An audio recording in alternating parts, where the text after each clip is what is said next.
Oi, aqui é o Roberto e hoje eu estou aqui na ilustre e agradável companhia do Carlos Zebeck, que está dando um curso, um workshop falando de fotografia e cinema, similitudes e diferenças ou algo assim. Superposições e diferenças. Superposições e diferenças. Esse workshop está sendo patrocinado pela Abrafoto, que é a Associação dos Fotógrafos de Publicidade do Brasil, e pela ABC, que é a Associação dos Brasileira de Cinematografia, dos quais o Carlos é um dos fundadores, né? Isso. Então, estamos aqui falando de um tema super importante na atualidade, que são as relações entre a fotografia e o cinema. E então o Carlos aqui vai dar uma palavra para vocês, falando um pouco desse tema. Então, a ideia desse curso veio o ano passado, em maio, na Semana ABC. A gente organizou uma mesa junto com a Abrafoto, com o Cris, estávamos o Lauro Corel, eu como diretor de fotografia, o Cris, o Jorge Bodansky, que trabalha nas duas áreas, e o Bob Volpe, que é da área de fotografia. E a ideia nessa mesa é parecida com essa ideia que a gente está colocando aqui, mas não era um comparativo, era simplesmente colocar pontos de tangência, né? Onde a cinematografia se encontrava com a fotografia, qual era o resultado desse ponto, desse tangenciamento, né? E aí, desse encontro, que foi bem interessante, as pessoas deixou uma herançazinha para as pessoas, veio a ideia do Cris da gente fazer alguma coisa mais aprofundada das relações, né, das diferenças e das superposições entre as duas áreas, as duas linguagens, a linguagem da fotografia still e a linguagem da cinematografia, tá? E como a gente tinha pouco tempo, teria que ser um fim de semana, eu optei por fazer uma coisa teórica, pegar os fundamentos das duas atividades, né? Fiz um comparativo e em cima desse comparativo selecionei o que tinha em comum, o que tinha em diferente e fiz esses tópicos para ter o curso. Não sei se a gente vai chegar a cobrir todos os tópicos que foram levantados, mas o que fica faltando fica para uma outra oportunidade. Então, tem uma questão hoje que praticamente, né, antigamente você comprava uma máquina fotográfica que fotografava, ou uma máquina de vídeo que fazia vídeo, né, uma máquina de filmar. Hoje praticamente todos os aparelhos, né, que fazem fotografia têm a função do vídeo. Então, todo mundo pode usar isso, né? Quer dizer, tem alguma coisa que você diria para quem usa isso? Quer dizer, como é que você pode aprimorar, melhorar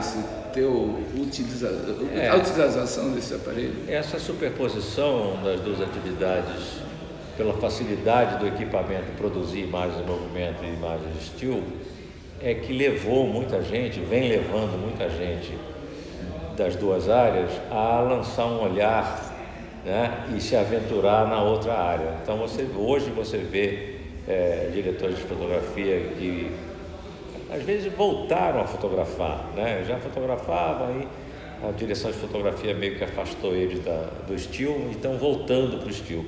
E você vê muita gente que começou no still, né, e está esticando o olho em função de passar um pouco para a cinematografia, fazer alguma coisa na cinematografia, né? Eu procurei muito mostrar nesse workshop justamente essas diferenças, porque às vezes são muito sutis as diferenças, né? Inclusive eu estruturei de tal maneira que eu começo mostrando o movimento nas imagens still lá do século XVII. Eu começo mostrando um quadro do Rubens, né? E mostrando qual foi o truque que ele usou para numa imagem, numa pintura a óleo, né, dar movimento. Então a representação do movimento não é obrigatoriamente cinematográfica, né? Você vê lá aqueles cavalinhos pintados na caverna lá em Lescaut, tá tudo com 8 patinhas, né? Quer dizer, eles já estavam fazendo cinema desde a pré-história, né? Essa necessidade de representar o movimento sempre existiu. é que essa superposição nos equipamentos, nos programas de manipulação da imagem, todos eles têm também a possibilidade de mexer na imagem cinematográfica, estimulou e deu condições para todo mundo transitar, né? Eu acho que daqui para frente não vai ter mais distinção de áreas de isso é cinematografia, isso é fotografia. Eu acho que as pessoas vão se formar em imagem, né? E depois, conforme o gosto de cada um, a pessoa vai se aprofundar mais na imagem em movimento ou mais na imagem fixa, mas eu acho que o tema hoje é mais geral.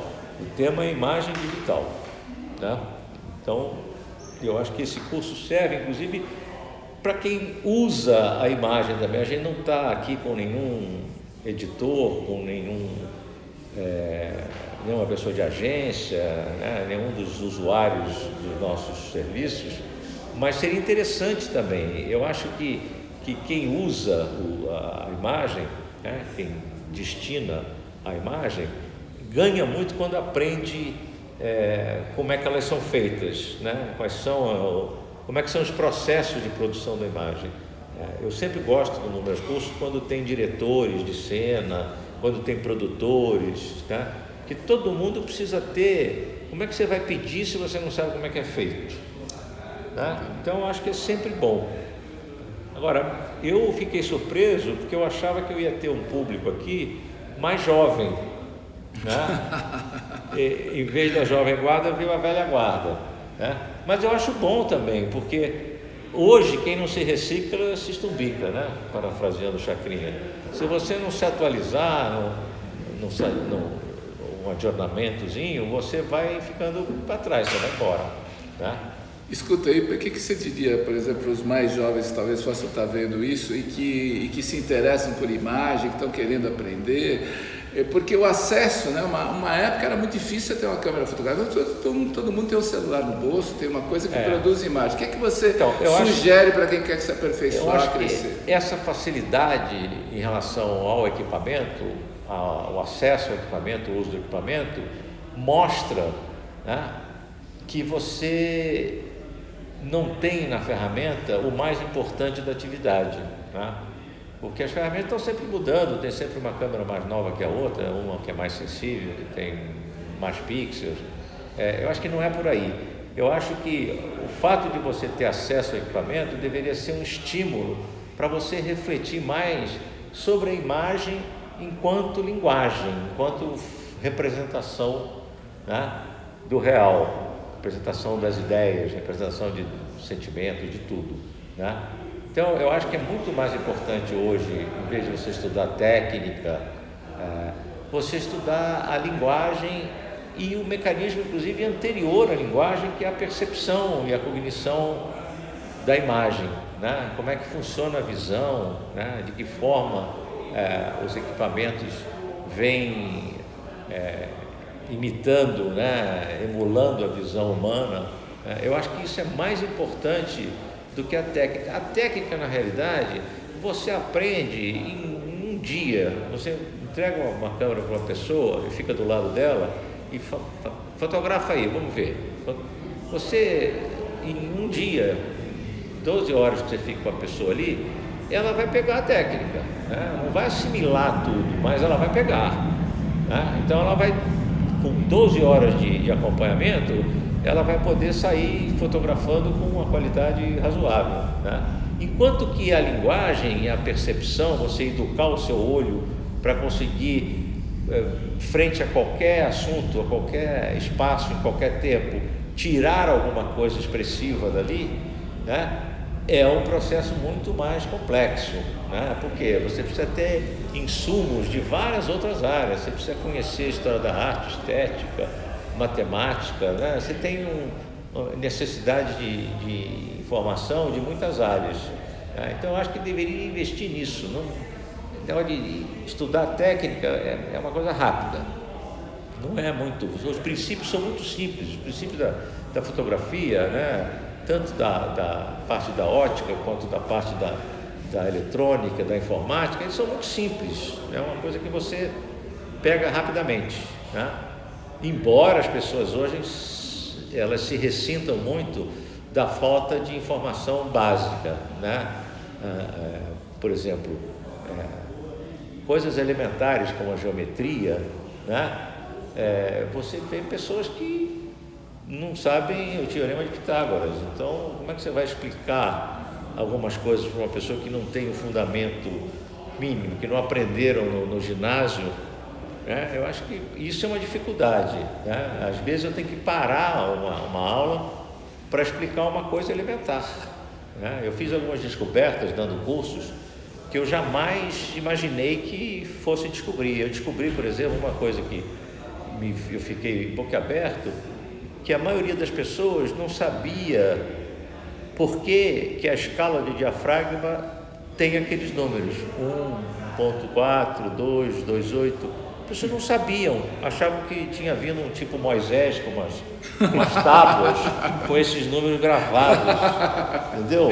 Eu falei, gente, vocês nunca tiveram curiosidade de saber de onde vêm esses números?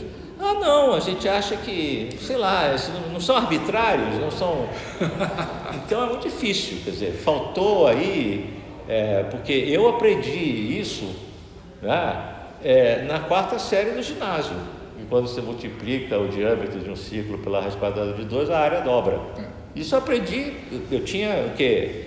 14 anos eu aprendi isso. E agora você vê uma pessoa com 20 e tantos anos usando uma câmera, toda hora ela está botando lá 2.8, 4 e tal, e ela não tem curiosidade de perguntar, porra, de onde vem esses números, né? Então é muito complicado ensinar, porque você sempre está pressupondo a melhor das hipóteses. A melhor das hipóteses é a pessoa ter um fundamento, conhecimento básico, né, que deveria ter adquirido na escola, e quando você vê que não tem, complica, porque aí você precisa segmentar, e você vê que uma pessoa tem uma deficiência mais numa área, outra tem outra, então isso complica um pouco, né? Mas depois de algum tempo você consegue uma certa uniformidade na turma, e aí a coisa começa a avançar muito rápido. Depois que você coloca todo mundo mais ou menos no mesmo nível, vai bem rápido. Muito bem. É isso. Carlos Hebert, grande fotógrafo de cinema, grande pessoa aqui, dando um recado para a gente. Espero que a gente possa ainda ter outras conversas. Com certeza. Obrigado. Com certeza. Aqui é o Roberto, a gente fica por aqui.